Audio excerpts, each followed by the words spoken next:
কেউ যদি জীবনে খুব বেশি সফল হতে চায়, খুব বড় ব্যবসায়ী হতে চায়, খুব বড় আলেম হতে চায়, খুব বড় ডাক্তার হতে চায়, তাহলে আল্লাহ রাসূল যেমন খুব মহান নবী, মাকাম মাহমুদ, অনেক বড় কিতাব কোরআন, শেষ নবীর দায়িত্ব, সর্বশ্রেষ্ঠ নবীর দায়িত্ব, এত মহান জায়গা অর্জন করার জন্য, এত বড় দায়িত্ব অর্জন করার জন্য যেমন আল্লাহ তাআলা রাসূলকে বলেছে আপনাকে রাতের সালাত আদায় করতে হবে, না হলে এই দায়িত্ব, এই সফলতা আপনি অর্জন করতে পারবেন না।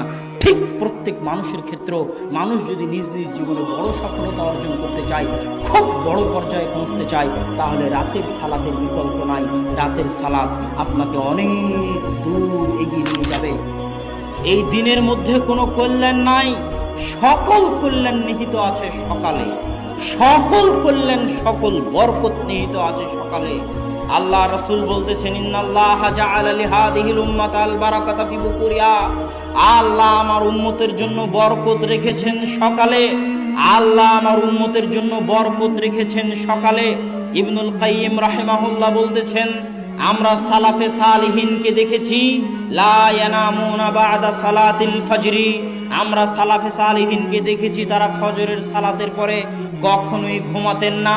হাত্তা ফিস সিদ্দাহ ওয়া ফিস সাফার, যদিও তারা কঠিন অবস্থার মধ্যে থাকেন না কেন, কঠিন সফরে থাকেন না কেন, সফরে থাকলেও, রাত জেগে কাজ করলেও তাদেরকে আমি ফজরের পরে ঘুমাতে দেখিনি।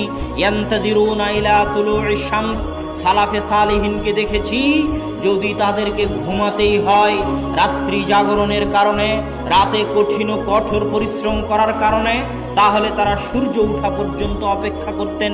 সূর্য উঠে যাওয়ার পর ঘুমাতে যেতেন, সূর্য উঠে যাওয়ার পর ঘুমাতে যেতেন। ফজরের পর থেকে নিয়ে সূর্য